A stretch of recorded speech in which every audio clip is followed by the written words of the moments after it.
All right, hello, everybody. We're ready to continue with Coach Smart. Let's get just a couple of opening comments, his thoughts on the G-Day game, and then we'll go to your questions. Coach Smart? Yeah, I opened with I was very pleased and happy to have, number one, great weather, but a great fan support, and I thought our students really turned out well down there in the West End Zone. It was good to see that atmosphere back over in the what I call the old student section. It was great to have everybody there and supporting the players. So the atmosphere was good. No major injuries, which is great. I was able to get out there, scrimmage, do some things, and really proud of our guys for the kind of spring we've had. We've had a tough physical spring and 15 practices complete. Got a long way to go to get where we need to go. And got to find some depth in some positions and got to get better at some other positions. But I thought our guys really competed hard today.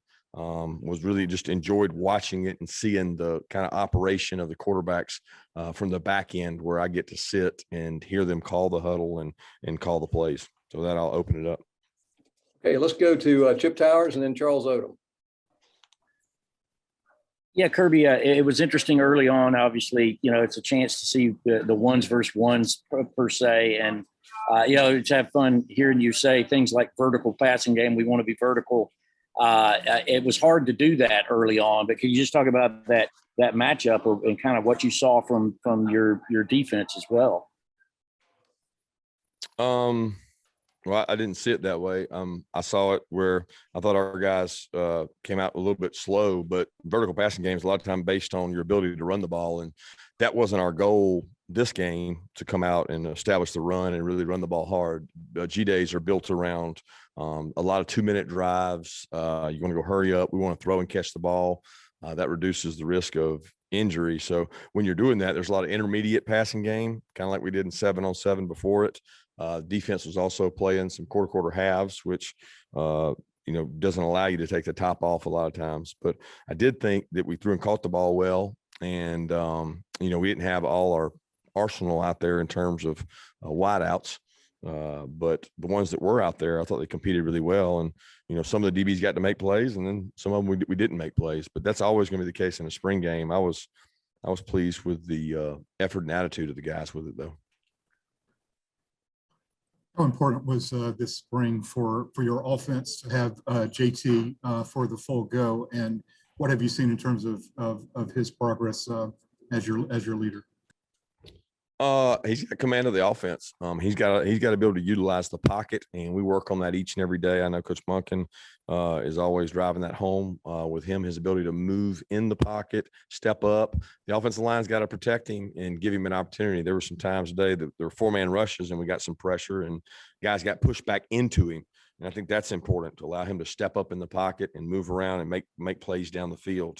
But he has command of it. He understands it.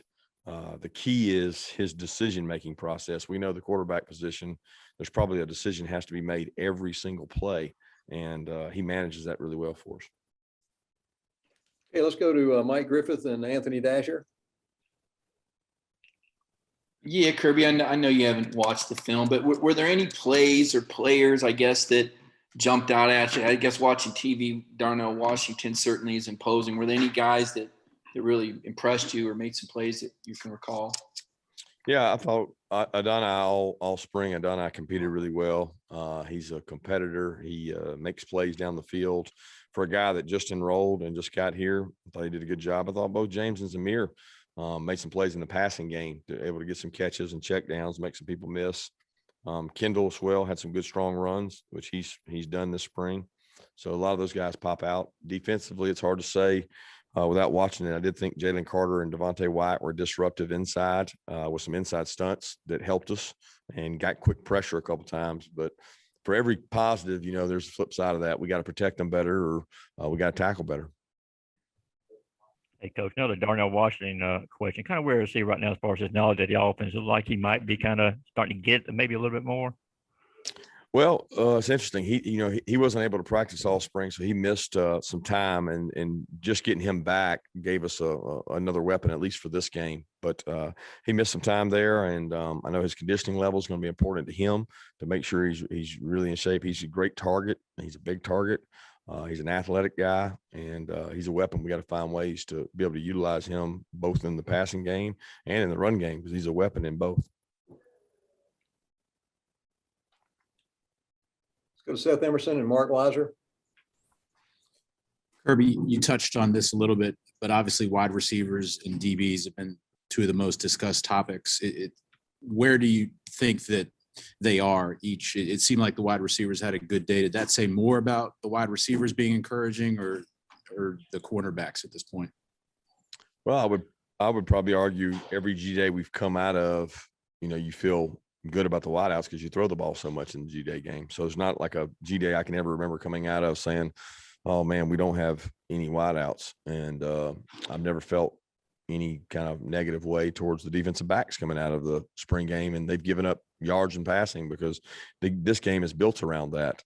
It's probably a little unrealistic on some plays, whether the quarterback would have been sacked or not. And that's the hardest thing to measure in this, because sometimes he gets to step up and make a throw and maybe make a play down the field when you don't know if that actually would have happened or not. But we certainly got to improve in all those areas, and I'm looking forward to it. I know we have a lot of wideouts. It's going to be a really good competition come fall when we're at 100% health at the wide receiver position, because some of the guys that got all these opportunities this spring have really stepped up. And then a defensive back, it doesn't change. It's day to day. We've got two safeties we feel like have played pretty good and are experienced, but at corner, we've got to find guys that are comfortable, can make plays down the field and make plays with their back to the ball. Yeah, Kirby, as you mentioned, G-Day is a big day for passing. I think there were like 80 or 90 passes combined or something. But to have these young guys at DB get a chance to do it with 20,000 in the stands, what was the value of that, you think, for them? Well, I'm hopeful it pays off, next year in the upcoming games, because, the opportunity to be a DB is not in the run game, that you could have 25 run plays and they may never be involved in one of them at corner. And then the more you throw the ball, the more you challenge them. You challenge them by what you call, but you also challenge them by putting air in the ball and throwing it around. So we got to challenge those guys.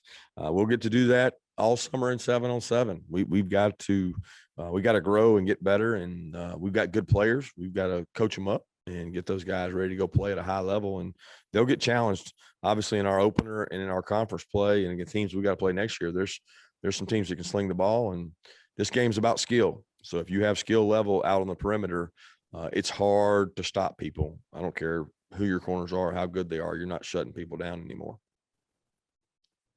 Let's go to Jake Rowe and then Dean Legge. Yeah, Kirby.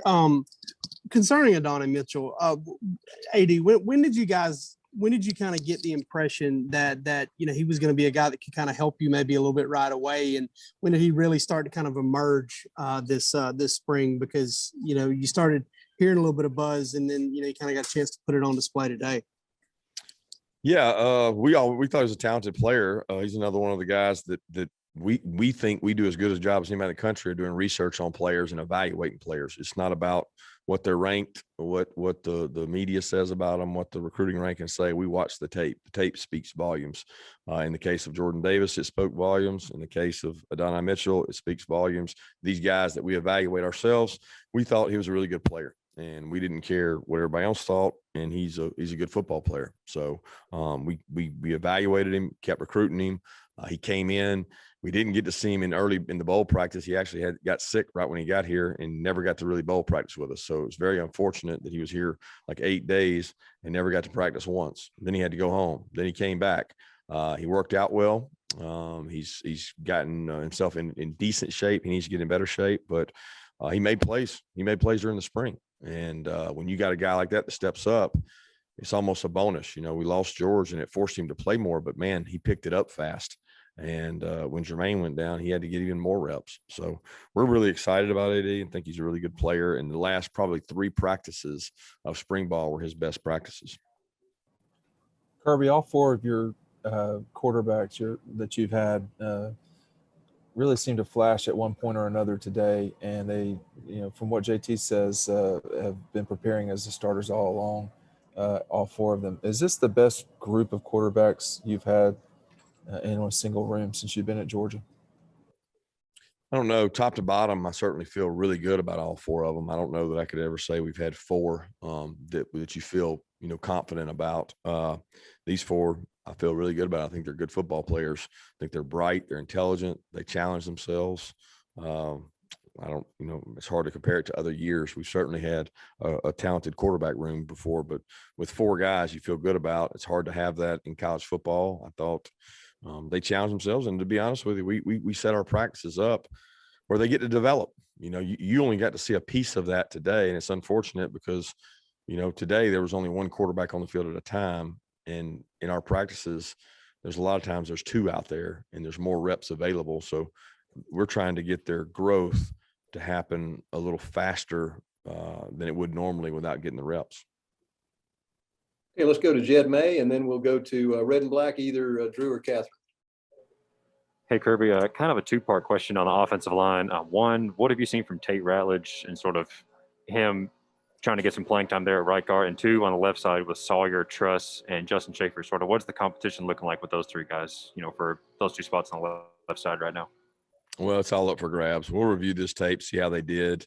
Jamari didn't get to practice all spring. He had a couple of practices he had to miss. So he may have been a little rusty out there today. Tate's been in the thick of it. Tate's physical presence, toughness. He's strong in the weight room. Being guard in the SEC, you got to have a firm pocket and you got to be able to move people. And you go against the best defensive lines every year in our conference. And you got to have some mass. You got to have some guys that can sustain heavy rushers. And we think Tate does a good job of that.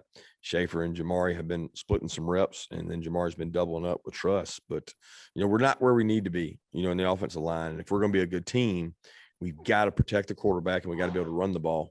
And that's one of the areas we're going to have to take some of the largest leaps to get where we want to go next season. Hey, Kirby, when we talked to JT earlier, he mentioned a lot about the check down, and you've talked a lot about yards after catch. So how do you think the team did in that respect, both on offense and defense today?